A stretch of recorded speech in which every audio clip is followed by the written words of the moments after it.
Hello, everyone. This is WD Carousel of Podcast. I'm Ian. And I'm Crystal. And we're going to talk about park stuff, because that's what happens when I introduce the show. If you haven't picked that up already, it's definitely what's happening. So, you want to go to Disney is the theme for the day. It's going to be a series. This is probably going to be, what, a three-part series? Three-part series. Theories, we've decided, series. And so we're going to start out, these are probably going to be, and I'm warning you now, full disclosure, some longer episodes. Technical. That way you get the full information to go along with actually planning your Disney vacation. Right. So we're going to discuss Disney World, because that's where almost everybody starts off, unless you are local to California or really close there. You're going to want to go to the place where it has the most action, right. It has the most options. If right. you're going to be spending all that money, you want to go and be enveloped within Disney. It's the best way to do it. So, are you ready? I am. Let's... With our grapefruit fizzy water. It's booze. Not this time. I'm disappointed. Oh. It's okay, Ian. It's okay. Okay, we'll get drinks later. It's We'll fine. get drinks later. It's fine. All right. So the first thing that you want to figure out is your time of year. Yes. And what you have to compare with off of there is park size versus crowd capacity. That's a big one there, because there's certain times of year that it's a little bit less crowded in the Disney parks versus other times. Yes. So when you and I end up going, normally we go in the fall. Yes. Or in the really late end of winter. So we're talking January, February there. And that's because a lot of kids are in school at that point in time. So there's not going to be parents that want to pull the kids out. Now, us being Minnesotans, that's the ideal time to go on vacation, because we are tired of the snow and want to realize that something exists other than the tundra. So a lot of us go on vacations during that time. It also happens to be some of the least crowded times of the parks. Yes. That being said, there's still lines, there's still waits. Never expect there to be nothing, because that just doesn't exist at Disney. No, you are going to have thousands of people still there trying to have the same vacation as you, regardless of when you go. But if you try and go during the summer months, when school is out, just don't. Wait times double, triple.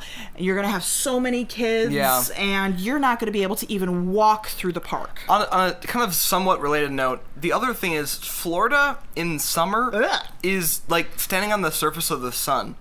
So it's with 100% humidity. With 100% humidity. So it's really not recommended, just from a comfort standpoint, unless you're really good with that. Especially if you're from like the Midwest and North and you like you like 60. That's what your norm.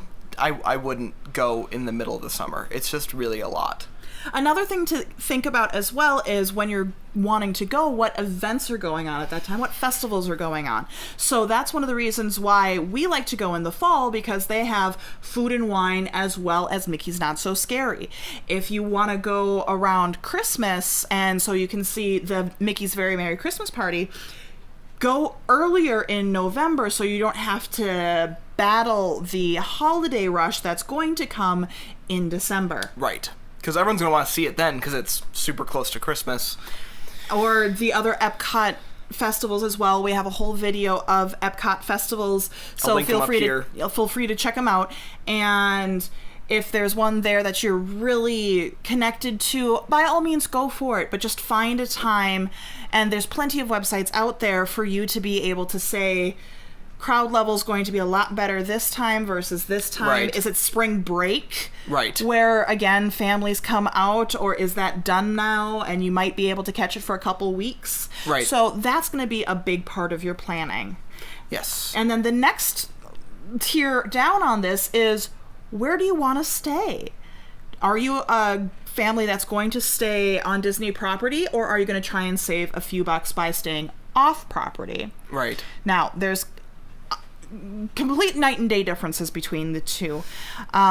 If you decide to go the affordable route off property.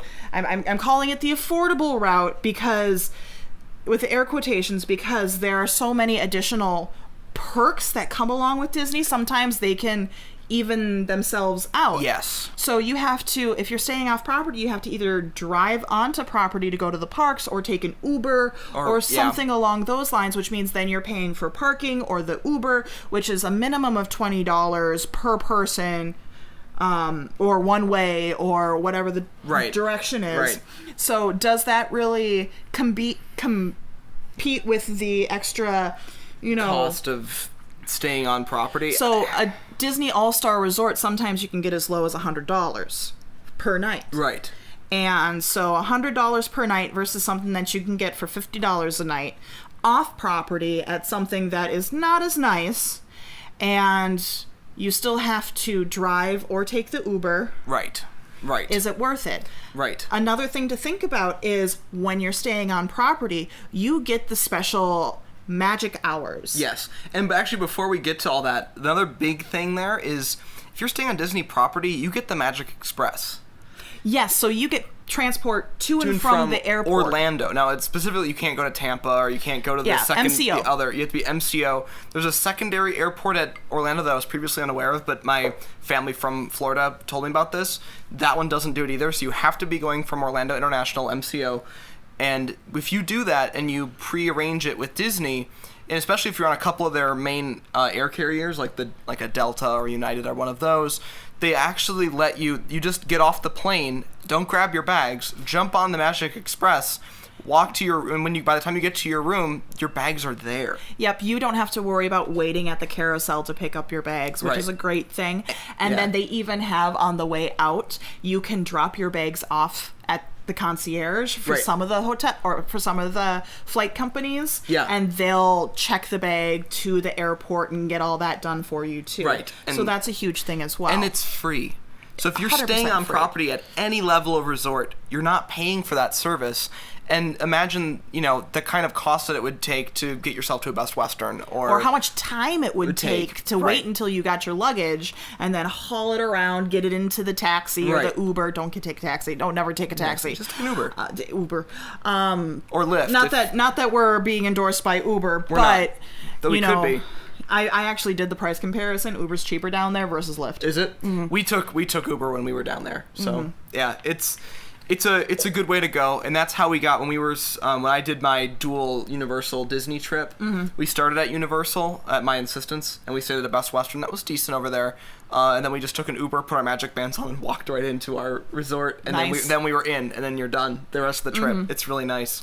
So getting back to the extra magic hours, so you get one park per day, opens up either early or stays open later, and if you are staying on a Disney resort property, you get to, as long as you have a pass for a park, you get to go to that park during those times and get on rides a lot faster. Yes. So that means that if you are at Magic Kingdom and Magic Kingdom normally opens at 9 o'clock, they might open it up at like 8 o'clock. And gives you a full hour of none of the big crowds being there to be able to go on the big rides that normally you have a hard time or have a really long wait to try and get to. If you don't have young children, if you have kids that are teenagers, tweens, or older, if you get the late magic hours, especially at Magic Kingdom, that can be some of the best ride times ever. I've done Space Mountain like 3 times in a row. Ugh. After it's too much. Or we've done Buzz Lightyear over and over. That might have been actually an early day. And I did like Haunted Mansion again really late. Oh, and we love Haunted Mansion. We did another take of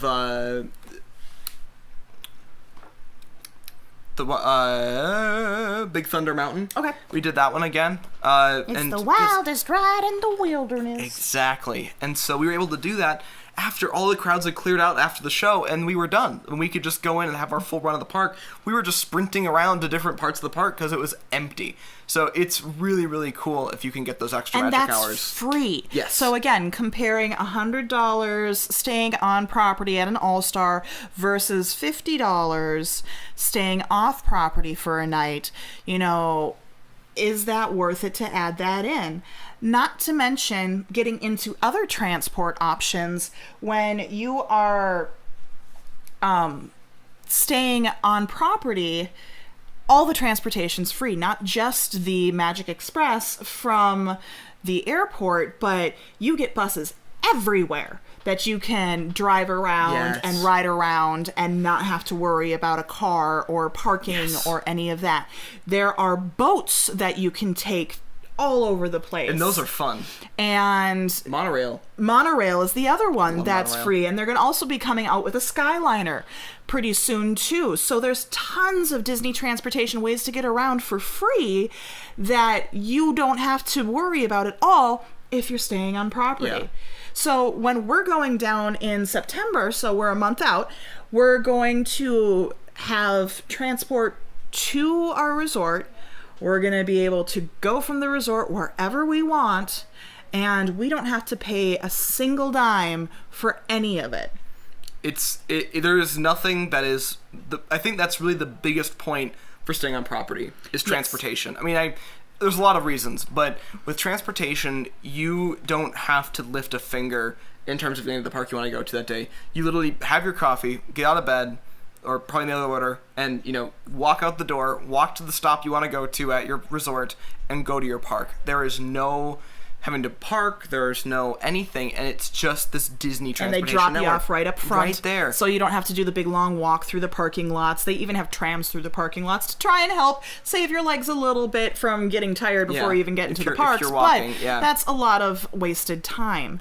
Now, going to actually staying on the parks, there's a couple different options there too. So the first thing I would do was check the special offers. So that's when you go to Walt Disney World and you scroll all the way down to the bottom, almost in the area that looks like it's the disclosures and about us and all of those little areas. There's a little special offers area. You click on that, and I would take a look there first to see if you qualify for any of the current offers that are going on. Things like the free food. The free meal plan, which is a great thing to take advantage of. Or they have I know that they're doing 25% off hotels right now if you come in this certain range during the fall. Right. Or veterans or any of those. So look at that first to see if that's something that you qualify for. That's a good point with the veterans thing. If you have been a part of any branch of the U.S. military,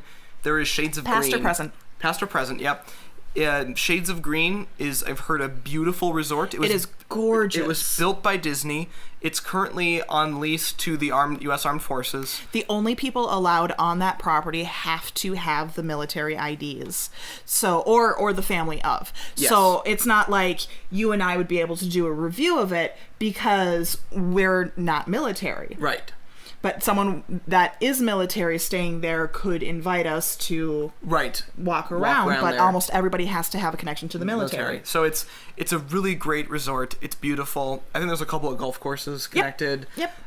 So if you have it, it's good pricing, and it's a great deal. They price via your rank too. So depending on where you are in your military career, they might be able to give you even better deals than any of the ones that I'm going to be coming up with. But that's a good thing to check out first. Yes. Another thing to check out too is renting DVC points. Now, DVC is the Disney Vacation Club.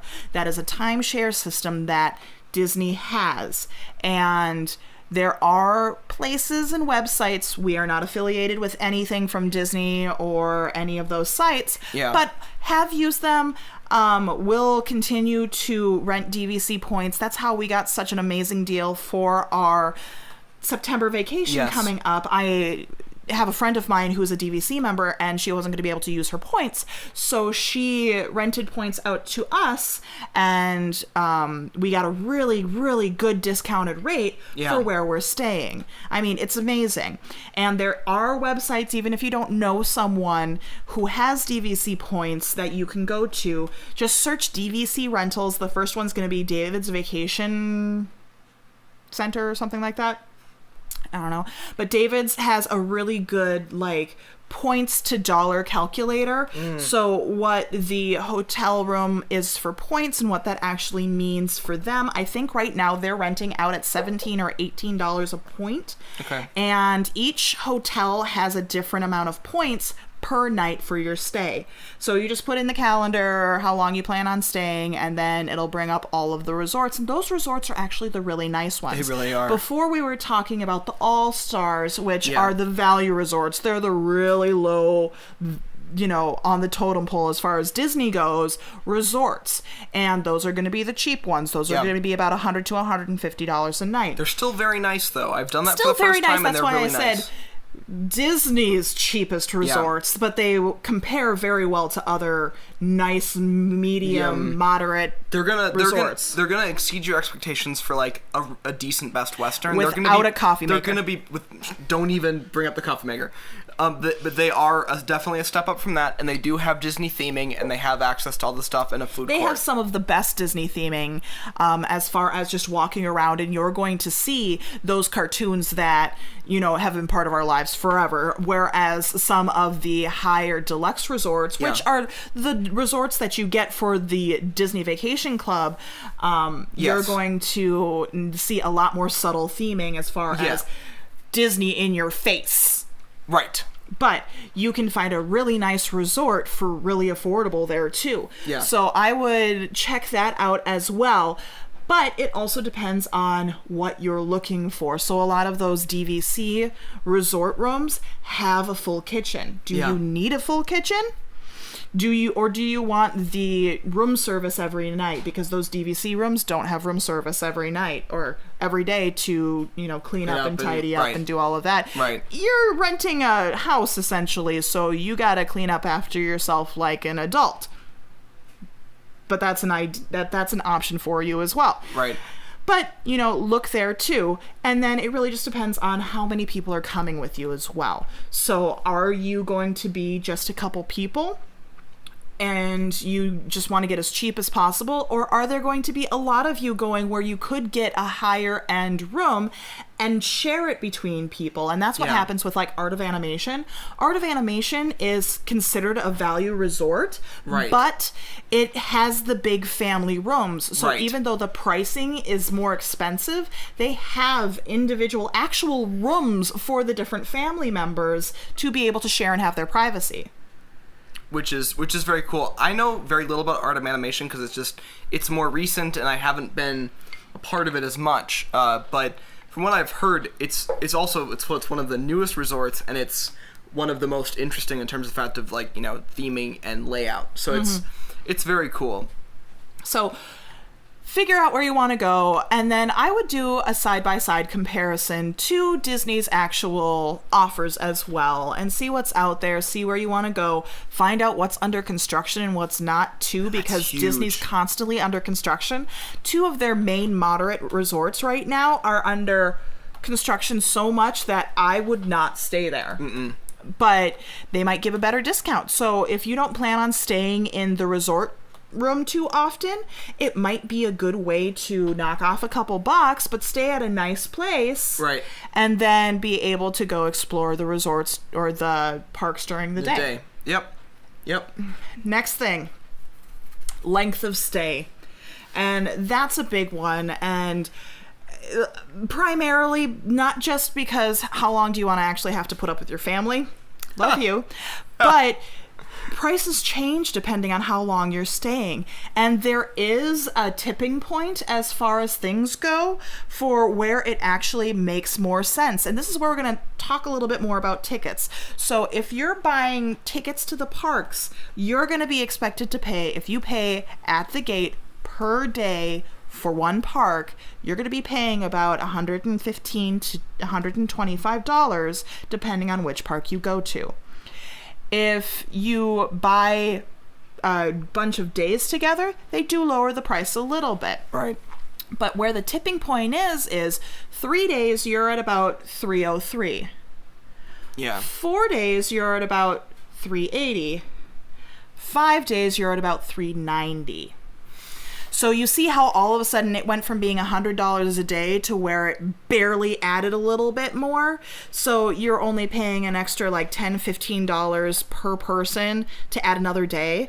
And then that continues on. So I looked at a pack of 7-day tickets, and this is single park tickets. So this isn't the park hopper where you can jump back and forth or whatever, but there's enough stuff there. You shouldn't have to. A 7-day pack of tickets was like $430. So if you're going to be going, I would say either go for a really long time so you're getting as much of a value and a price drop in those actual base prices for the tickets.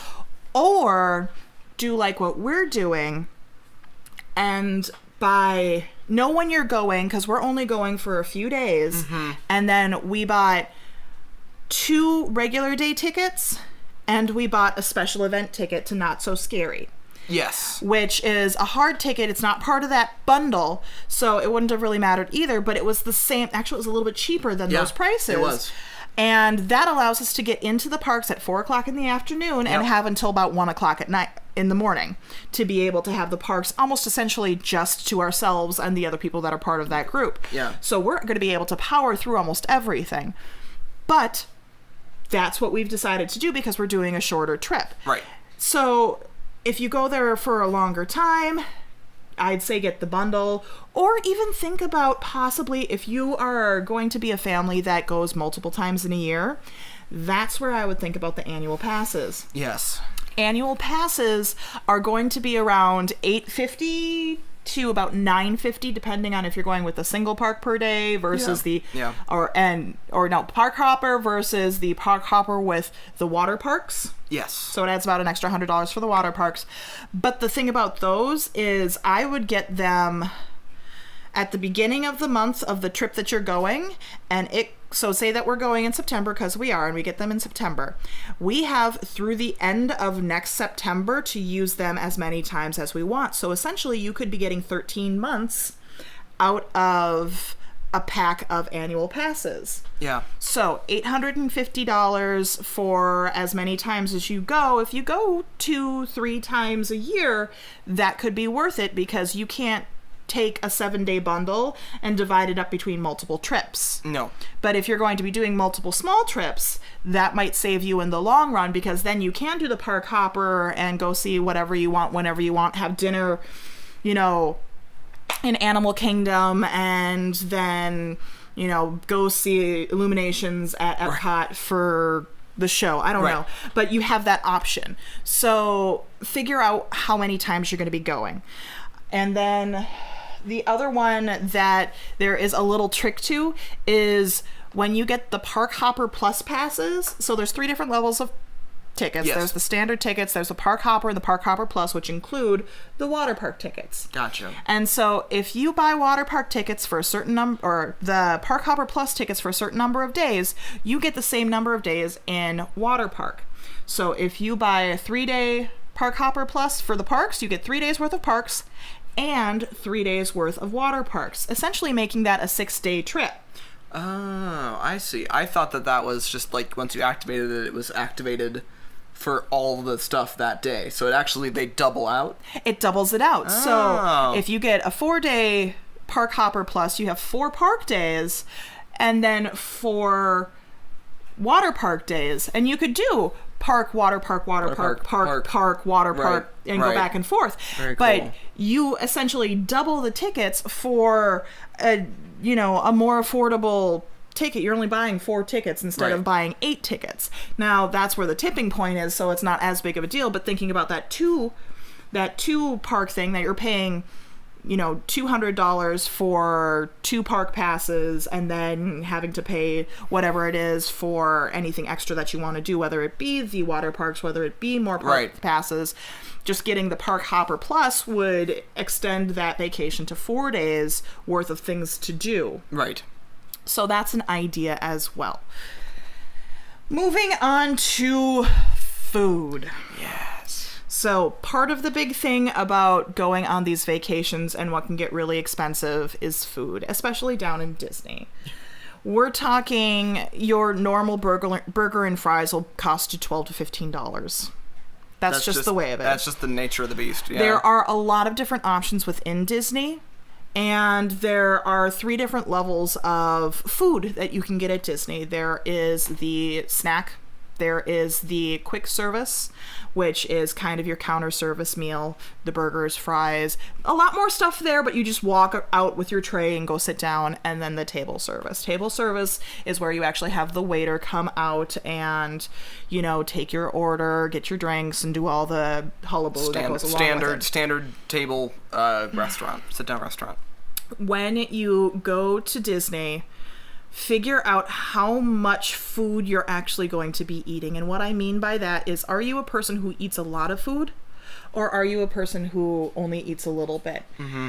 There have been times where we've gone to Disney and Kevin and I will just get a basic quick service meal, right, and be able to split it between the 2 of us, because the other thing about Disney is the portion sizes are huge. So you don't have to pay for a counter service for each person for every single meal. Right. You can go ahead and split those, or get a kid's meal. You're more than welcome to get a kid's meal. They don't know you don't have a kid attached to you, and so you'll have the smaller portions, a little bit cheaper pricing. And then the other thing about quick service that I really like is, if you don't want one of the sides, so say you don't want the apple slices or the fries, you tell them that and they'll take the cost off of the ticket. Oh, I didn't know that. Okay. Yes. Okay. I did that before. I went to Casey's Corner and I got some mini corn dogs because I'm a nerd, and I told them I didn't want the French fries, and so they got rid of the French fries, but I kept my apples and I did the mini corn dogs, and it was cheaper. Now, it was still ridiculous for the price of mini corn dogs, but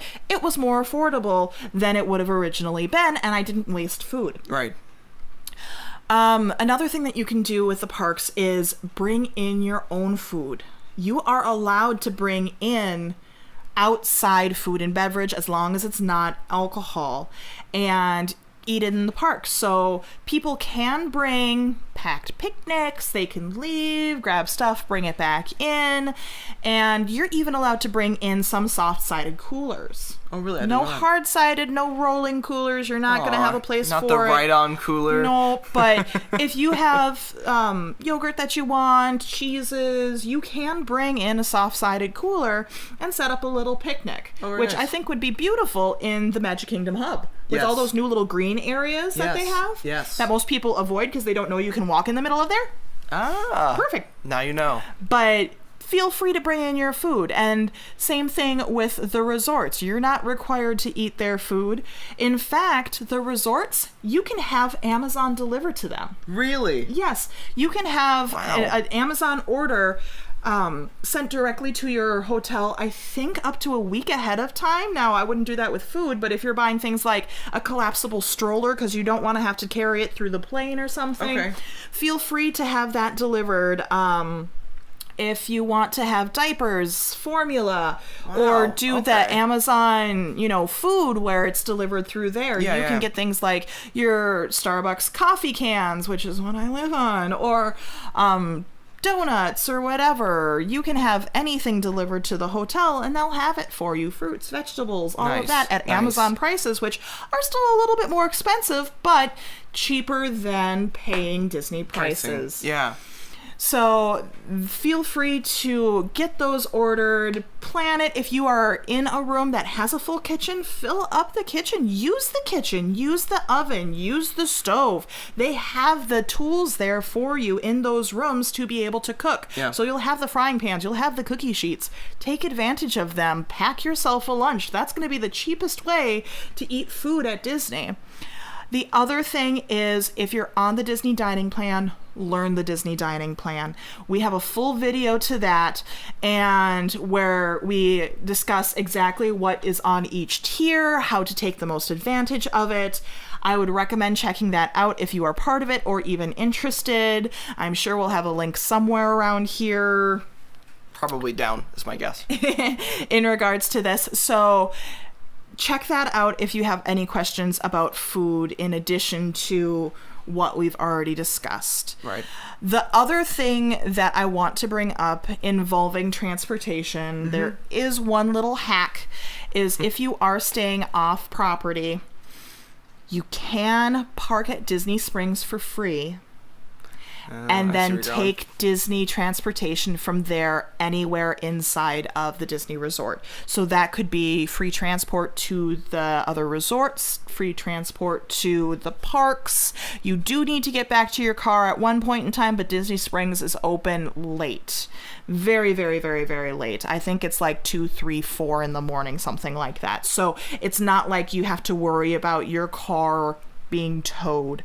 That's the one pricing workaround that I would do if you're staying off property, but then you have to add in the commute time to get to Disney Springs, parking, getting down to the bus and transportation area, finding out what bus to get to, riding on the bus, and doing all of that stuff as well. Does Disney Springs go directly to all the parks too? It does. Okay. It does. Because sometimes, and we've run into this before, Transportation Network, it's really good. There's only one situation where it can sometimes be kind of a pain. If you're going from one resort and you have friends staying in a different resort, then you have to use a park as a hub. So the goal is to find the park that's closest to your resort and then get there, go to the stop for that resort, wait for the next bus and go there. And that can take an hour. Like, to get that whole transferred unless from you end to decide end. that you're going to break down and do the Uber. Now, they also, I'm gonna mention it, they have their minivan transportation through Lyft, where they have the vans that are dressed up like Minnie Mouse with the polka dots and the little bow. They're expensive. They are guaranteed $25 per ride, regardless of how far you need to go. So if you are just going next door, don't take it.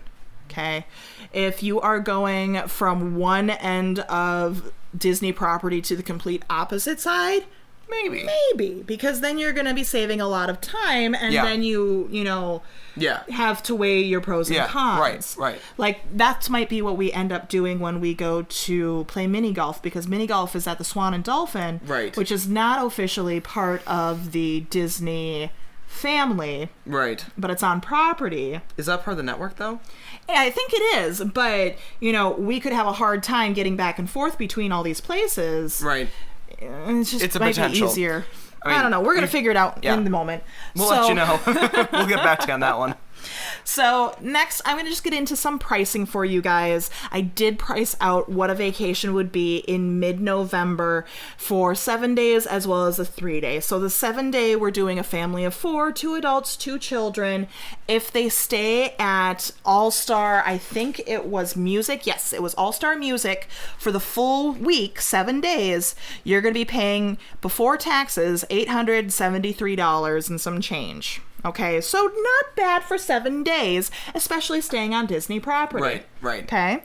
If we look at that in comparison to a DVC, now the cheapest one that I found was Boardwalk, which is a beautiful place to stay. Okay.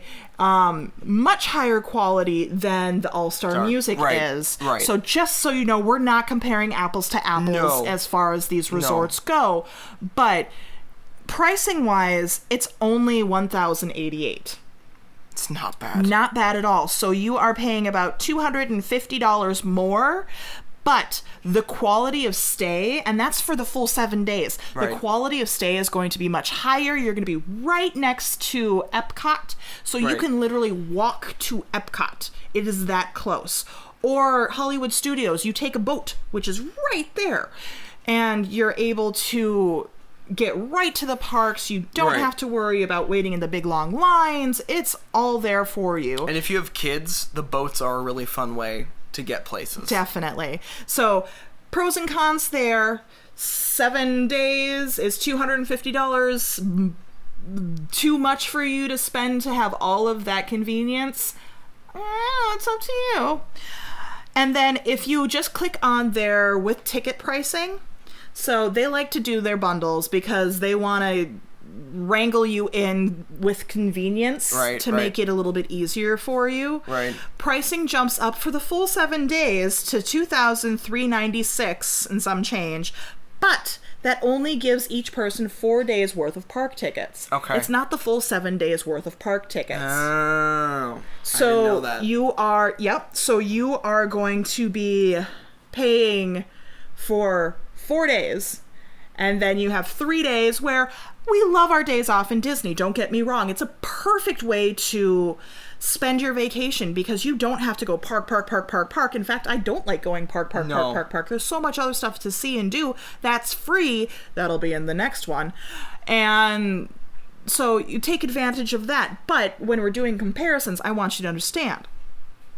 So if we pay for individual parks per person for 7 days, that is $1,620 for 4 people, 7 days worth of parks. Add that into the All-Star Music, we're talking a grand total of $2,457, which is only about $60 more expensive for the entire trip than the package was, and all of you have 3 extra park days worth of passes. Depends on what you want to do. Right. Yeah.